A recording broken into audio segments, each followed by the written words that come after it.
आइए आज के इस वीडियो में हम देखते हैं जीरो फिजिक्स चैनल के माध्यम से देखेंगे। ये आपका ऑब्जेक्टिव क्वेश्चन है जो कि परीक्षा की दृष्टि से बहुत ही इम्पोर्टेंट है। तो शुरुआत करते हैं हम क्वेश्चन के। एक एक क्वेश्चन को बहुत ही अच्छे तरीके से हम देखेंगे। और पहला क्वेश्चन इसमें दिया गया है कि एकांकी चालक, पहला क्वेश्चन है एकांकी चालक के लिए निम्नलिखित में कौन सा चालक अचर होता है? कुल आवेश बटा में विभव, दिया गया आवेश बटा में विभवांतर, या कुल आवेश बटा में विभवांतर, या इनमें से कोई नहीं। ठीक है, तो एकांकी चालक के लिए जो होता है कुल आवेश बटा में विभव जो होता है वो सही आंसर हो जाएगा। ठीक है, तो ये आपका ऑप्शन नंबर ए हो जाएगा सही आंसर। आगे चलते हैं क्वेश्चन नंबर 2 में। क्वेश्चन नंबर 2 दिया गया है कूलाम का बल है। तो कूलाम बल कैसा बल है? तो देखिए कूलाम बल जो है वो केंद्रीय बल भी है, विद्युतीय बल भी है। ठीक है, तो कूलाम बल जो है केंद्रीय बल भी है और विद्युतीय बल है, अर्थात दोनों सही है। दोनों सही है, यानी कि ऑप्शन नंबर सी आपका सही हो जाएगा। दोनों, पहला और दूसरा दोनों सही हो जाएगा। ठीक है, आगे चलते हैं क्वेश्चन नंबर 3 पे। पीएन संधि डायोड का उपयोग करते हैं। पीएन संधि डायोड का उपयोग किस रूप में किया जाता है? प्रवर्धक के रूप में, दोलन के रूप में, मॉड्यूलेटर के रूप में, या दिष्टकारी के रूप में? तो इसका सही आंसर हो जाएगा दिष्टकारी के रूप में इसका इस्तेमाल किया जाता है। ठीक है, अगला क्वेश्चन है क्वेश्चन नंबर 4 है सेल का विद्युत वाहक बल मापा जाता है। सेल का विद्युत वाहक बल किससे मापा जाता है? वोल्टा मापी से, धारा मापी से, या गैल्वेनोमीटर से, या विभव मापी से? तो देखिए विभव मापी से जो है सेल का विद्युत वाहक बल मापा जाता है। ठीक ना। अब ये वोल्टा मापी जो है, वोल्टा मापी से तो धारा को मापा जाता है, धारा मापी से भी धारा को ही मापा जाता है, गैल्वेनोमीटर से भी धारा को मापा जाता है। लेकिन विभव मापी जो है उससे हम केवल सेल का विद्युत वाहक बल माप सकते हैं। क्या माप सकते हैं? सेल का विद्युत वाहक बल। ठीक है, आगे बढ़ते हैं क्वेश्चन नंबर 5 पे। क्वेश्चन नंबर 5 दिया गया है कि ताप बढ़ने के साथ अर्धचालकों का प्रतिरोध क्या होता है? तो देखिए ताप बढ़ाएंगे और अर्धचालक रहेगा तो उसका प्रतिरोध का जो मान होता है वो घटता है। ठीक ना। अगर यही चालक होता तो उस स्थिति में उसका ताप बढ़ाने पर प्रतिरोध का मान जो है बढ़ जाता है। लेकिन अर्धचालक है इसलिए इसका सही आंसर हो जाएगा कि इसका मान जो है ताप बढ़ाने पर अर्धचालकों का प्रतिरोध घटता है। ठीक है, आगे बढ़ते हैं। अगला क्वेश्चन है नंबर 6 में चालकता का मात्रक क्या होता है? तो चालकता का जो एसआई मात्रक होता है महो होता है। चालकता का एसआई मात्रक क्या होता है? महो होता है।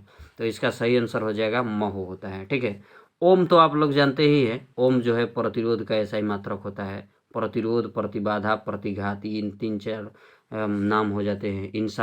इन सब का एसआई मात्रक क्या होता है? ओम होता है। लेकिन यहाँ जो क्वेश्चन 6 नंबर दिया गया है चालकता का मात्रक क्या है? वो महो होता है। ठीक है, चालकता का एसआई मात्रक महो होता है।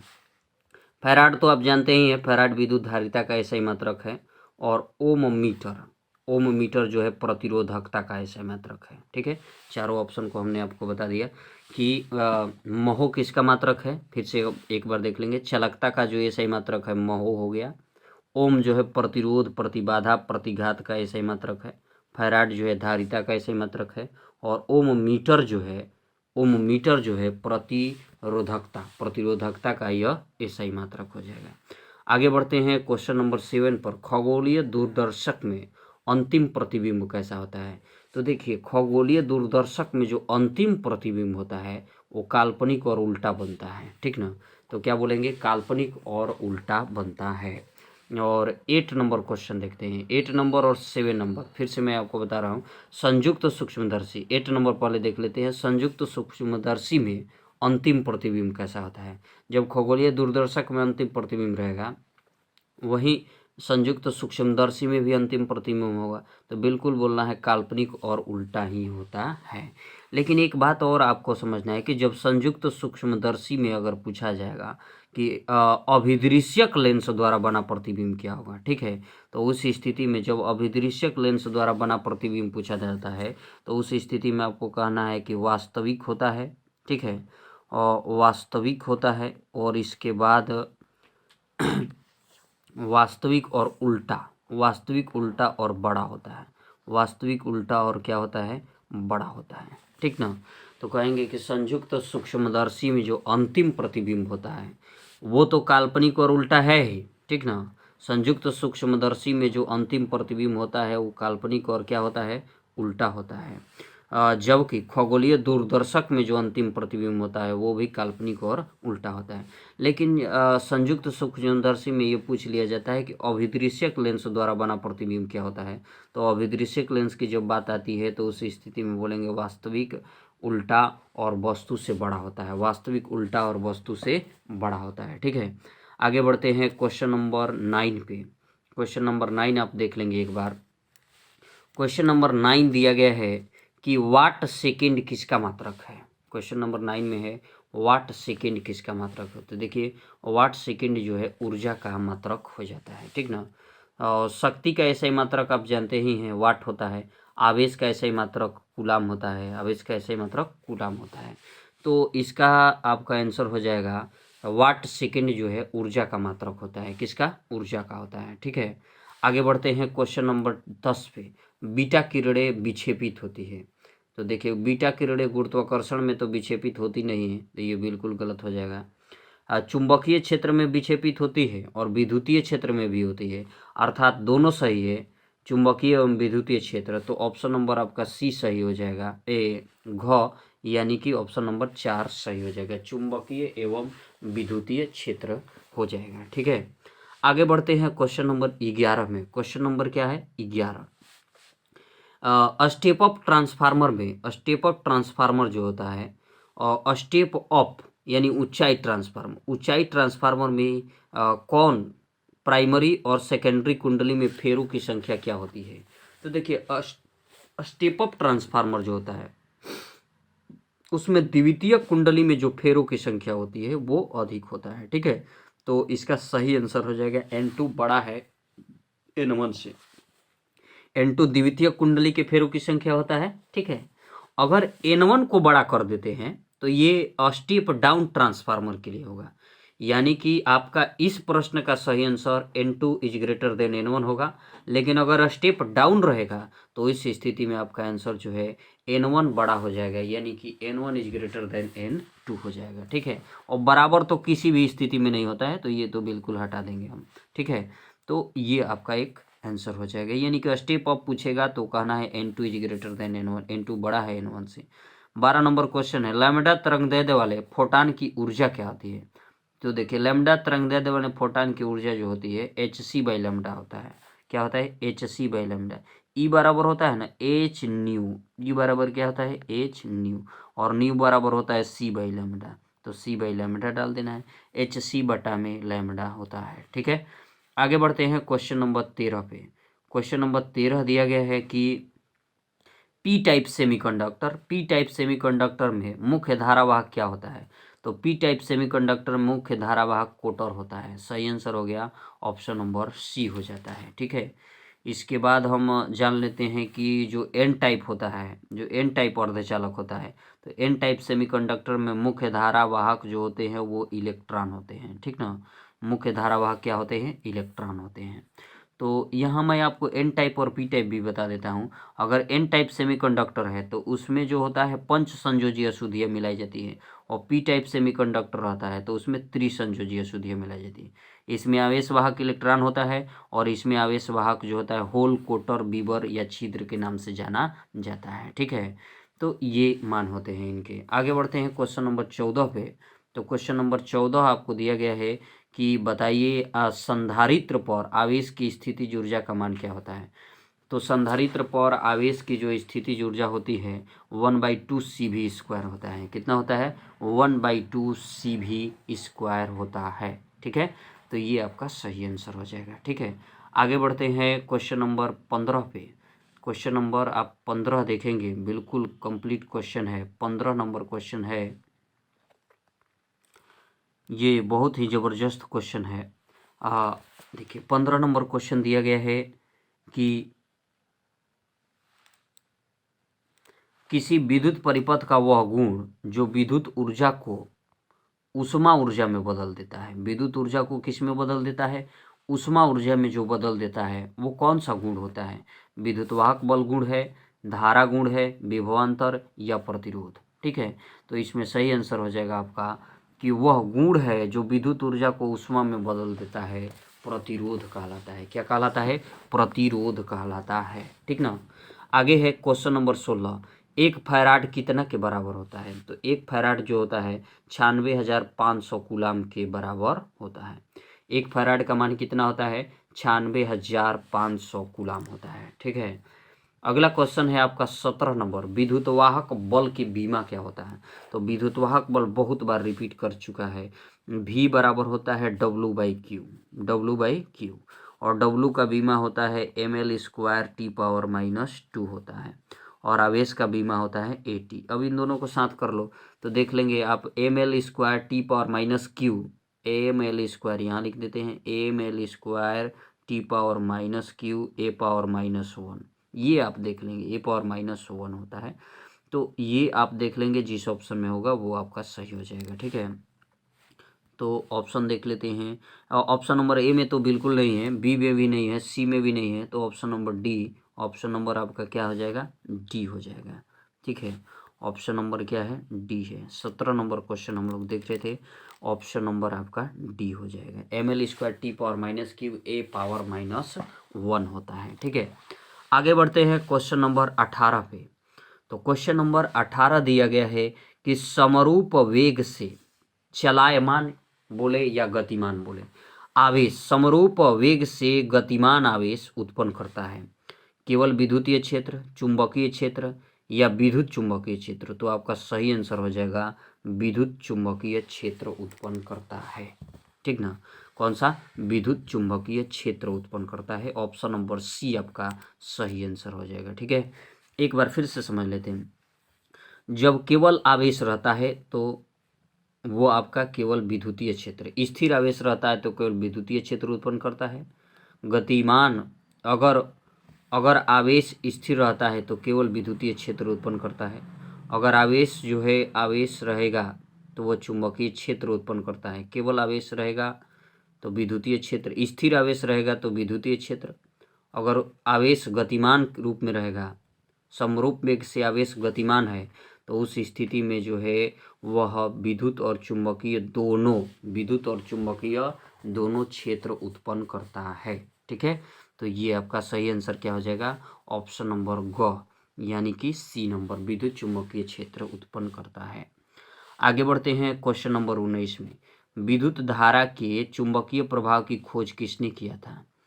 फ्लेमिंग ने, एम्पियर ने, ओरस्टेड ने? तो ओरस्टेड सही आंसर क्या हो गया? ओरस्टेड ने किया था। अगला क्वेश्चन है, क्वेश्चन नंबर 20 है। आदर्श वोल्टमीटर का प्रतिरोध होता है? तो देखिए, आदर्श वोल्टमीटर का जो प्रतिरोध है शून्य होता है, या लघु, या बहुत अधिक, या अनंत होता है। तो आदर्श वोल्टमीटर का जो प्रतिरोध है अनंत होता है। कितना होता है? अनंत होता है। आगे बढ़ते हैं क्वेश्चन नंबर 21 पे। अन्योन्य प्रेरकत्व का एसआई मात्रक क्या होता है? अन्योन्य प्रेरकत्व का जो एसआई मात्रक है वो हेनरी होता है। 21 नंबर क्वेश्चन है, अन्योन्य प्रेरकत्व का एसआई मात्रक क्या होता है? हेनरी होता है। ठीक है, अन्योन्य प्रेरकत्व का एसआई मात्रक हेनरी होता है। वैसे मैं आपको बता देता हूँ कि अन्योन्य प्रेरकत्व का एसआई मात्रक जो हेनरी है वो तो हो गया। वेबर किसका मात्रक है? तो चुंबकीय फ्लक्स का एसआई मात्रक वेबर होता है। और ओम किसका मात्रक है? प्रतिघात, प्रतिबाधा, प्रतिरोध का एसआई मात्रक ओम होता है। ठीक है, तो आगे बढ़ जाते हैं अगले क्वेश्चन पे। आधे चक्कर में प्रतिवर्ती धारा का औसत मान कितना है? तो ये सही आंसर होगा 2I0/पाई होता है। आधे चक्कर का 2I0/पाई होता है। एक चक्कर का पूछता तो शून्य हो जाता है। ठीक है, एक चक्कर का पूछता तो क्या हो जाता? शून्य, लेकिन आधे चक्कर का पूछा गया है 2I0/पाई हो जाएगा। आगे है क्वेश्चन नंबर 23। तप्त तार एमीटर द्वारा मापा जाता है? उच्च मान, औसत मान, या मूल औसत वर्ग मान, यानी वर्ग माध्य मूल मान, इसी को हम बोलते हैं मूल औसत वर्ग मान। तो ये आपका ऑप्शन नंबर सी सही हो जाएगा। ठीक है, आगे बढ़ते हैं क्वेश्चन नंबर 24 पे। विद्युत चुंबकीय तरंगों के संचरण की दिशा होती है? विद्युत चुंबकीय तरंगों के संचरण की जो दिशा होती है E×B के समानांतर होता है। ठीक है, E×B के समानांतर होता है। ठीक है, आगे बढ़ते हैं क्वेश्चन नंबर 25 पे। किस कारण वायु का बुलबुला पानी के अंदर चमकता हुआ दिखाई देता है? परावर्तन के, अपवर्तन के या पूर्ण आंतरिक? तो सही आंसर हो जाएगा पूर्ण आंतरिक परावर्तन के कारण चमकता हुआ दिखाई देता है। ठीक है, तो आगे है, उसके आगे है क्वेश्चन नंबर 26। क्वेश्चन नंबर 26 में दिया गया है कि सरल सूक्ष्मदर्शी की आवर्धन क्षमता होता है। तो सरल सूक्ष्मदर्शी D+F होगा या D+1/F होगा, तो क्या होगा? ठीक है, तो इसका सही आंसर जो है आपका 1+D/F ही हो जाएगा। 1+D/F हो जाएगा, 1+D/F हो जाएगा। सरल सूक्ष्मदर्शी की आवर्धन क्षमता 1+D/F होता है। ठीक है, क्वेश्चन नंबर 27 है, इंद्रधनुष निर्माण का क्या कारण है? इंद्रधनुष के निर्माण का कारण होता है प्रकीर्णन तो नहीं होता है, विवर्तन भी नहीं है, वर्ण विक्षेपण। क्या होगा? वर्ण विक्षेपण होता है। सही आंसर क्या होगा? वर्ण विक्षेपण होता है। ठीक ना, आगे बढ़ते हैं। क्वेश्चन अगला है, विनाशी व्यतिकरण में पक्षांतर क्या होता है? तो एन लैम्डा तो होगा नहीं विनाशी व्यतिकरण में, एन लैम्डा तो होगा नहीं विनाशी व्यतिकरण में, n+1 लैम्डा विनाशी व्यतिकरण में ये सारे नहीं होंगे। 2n+1 इंटू λ/2 होगा, 2n+1 इंटू λ/2 हो जाएगा। ठीक है, अगला क्वेश्चन है 29 नंबर, रीडवर्ग नियतांक के बीमा क्या होता है? तो देखिए, रीडवर्ग नियतांक का जो बीमा होता है, या रीडवर्ग नियतांक का जो मात्रक होता है वो 1/मीटर होता है। तो मीटर के पावर -1 हो जाता है। उसी तरह से बीमा होगा तो एल रीडवर्ग नियतांक का जो है वो बीमीय सूत्र क्या होता है? ठीक है, 29। तो रीडवर्ग नियतांक के बीमीय सूत्र में मैंने आपको अभी बताया कि रीडवर्ग नियतांक का जो मात्रक होता है 1/मीटर होता है। मीटर के पावर -1 बोलते हैं, मीटर के लिए एल लिखते हैं, एल पावर -1। एल पावर -1 जिसका बीमीय सूत्र होगा ऑप्शन नंबर ए में ही दिया है, एल पावर -1, तो ये रीडवर्ग नियतांक का बीमीय सूत्र हो जाएगा। प्रति मीटर होता है, मीटर पावर -1, तो एल के पावर -1 हो जाएगा। अगला क्वेश्चन है 30 नंबर, बीटा किरणें होती है क्या? प्रोटॉन, न्यूट्रॉन, इलेक्ट्रॉन कोई नहीं। तो बीटा किरणें जो होती है वो तीव्र गति से चलने वाली इलेक्ट्रॉन होती है।